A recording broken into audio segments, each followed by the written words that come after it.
আসসালামু আলাইকুম এভরিওয়ান, কেমন আছেন সবাই? আশা করছি আল্লাহর রহমতে সবাই সুস্থ আছেন, ভালো আছেন। আলহামদুলিল্লাহ আমরা অনেক ভালো আছি। ইউ ফ্যামিলির পক্ষ থেকে সবাইকে শুভেচ্ছা জানিয়ে শুরু করছি আজ নতুন আরেকটি ভিডিও। আমার ভিডিওটি যদি আপনাদের ভালো লেগে থাকে তাহলে অবশ্যই একটা লাইক দিবেন এবং সাবস্ক্রাইব করে আমার চ্যানেলের পাশে থাকবেন। আর যারা যারা অলরেডি কাজটি করে ফেলেছেন তাদেরকে অসংখ্য ধন্যবাদ। এই যে আমি সকালবেলা উঠে রান্নাবান্নার কাজকামগুলো সেরে নিচ্ছি। রান্নাটা অলরেডি আমি চুলায় বসিয়ে দিয়েছি।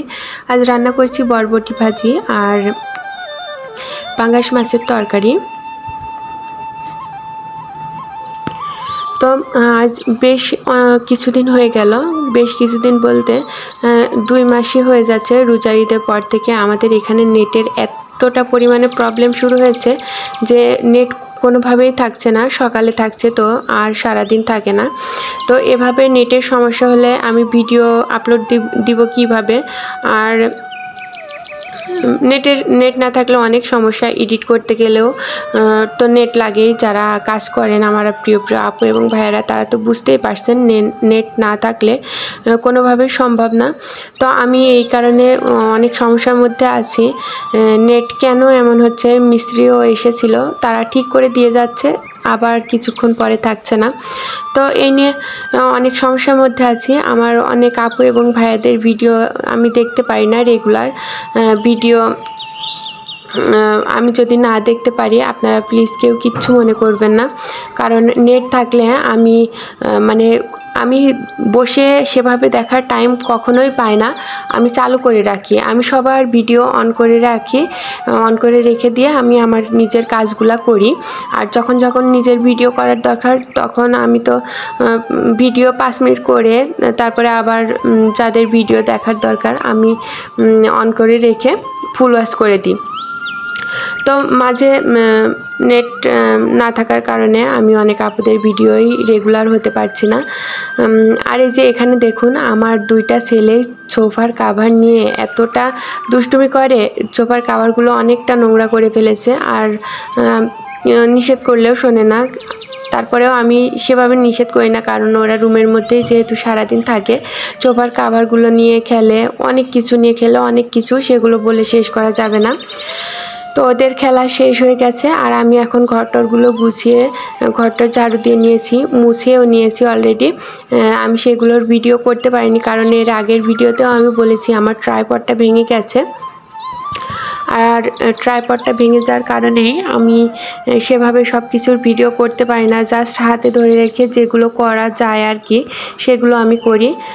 ডাইনিং টেবিলটা মুছে নিয়েছি, মানে সব কিছু পরিষ্কার করে নিয়েছি, ঘরটরগুলো ঝেড়ে মুছে টেবিলগুলো পরিষ্কার করে ফার্নিচারগুলো পরিষ্কার করে আর রেখেছি। আর এই যে সোফার কাভারগুলো আমার ছেলে তো উল্টাপাল্টা করে সব রেখে দিয়েছে। এখানে এই যে আন্নুরকে পড়াতে নিয়ে গেছিল ওর বাবা, আর আসার সময় লিচু কিনে নিয়ে এসেছে। লিচুটা আন্নুর আর আদনান ওদের 2 ভাইয়েরই পছন্দ, ওরা খায় সুন্দর লিচু। আর লিচুগুলো বেশ ভালো, লাল লিচু, অনেকটা মিষ্টি ছিল খেতে।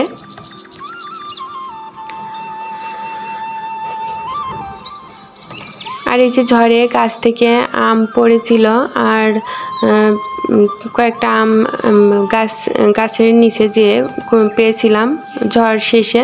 তো এই আমগুলো না এখনও পাকার সময় হয়নি। তো কাঁচা আচার দিলেও সব খেতে চায় না, শুধু নষ্ট হবে। সে কারণে আর কি ওর বাবা বলছিল দেখি এভাবে বক্সের ভিতর রেখে দিয়ে পাখি কিনা। ওর বাবা আবার নেটে চার্জ দিয়ে দেখেছে যে বক্সে করে এভাবে পেপার দিয়ে মরিয়ে তার ভিতরে একটু হলুদ দিলে দ্রুত পেকে যায়, সেই কারণে এভাবে করে রেখে দিল। আর এই যে এখন সন্ধে হয়ে গেছে, আমি ভাত ধুয়ে দিচ্ছি, এখন পেঁপে ভর্তা করব। আর এই যে ভাতের মধ্যে ভাতের চাউল ধুয়ে দেওয়ার পরে যখন ভাতটা বসিয়ে দিই, হালকা একটু তেল না দিলে ওই পানিটা উতলাতে থাকে, এজন্য রাইস কুকারের উপরে অনেকটা ময়লা হয়ে যায়। সে কারণে আমি হালকা কয়েক ফোঁটা তেল দিয়ে দিই, যার কারণে ওটার উতলে ওঠে না, বাইরের দিকটাও সেভাবে নোংরা হয় না। আর এখানে যে আমি পেঁপে ছুলে নিয়েছি আর মশলা করে নিয়েছি, ডিম রান্না করব, ডিমের জন্য। রাতে পেঁপে ভর্তা আর ডিমটা হালকা গামাখা ঝোল করব। আন্নুর আবার এইভাবে আন্নুরে বাবা দুজনাই এইভাবে খাওয়াটা পছন্দ করে।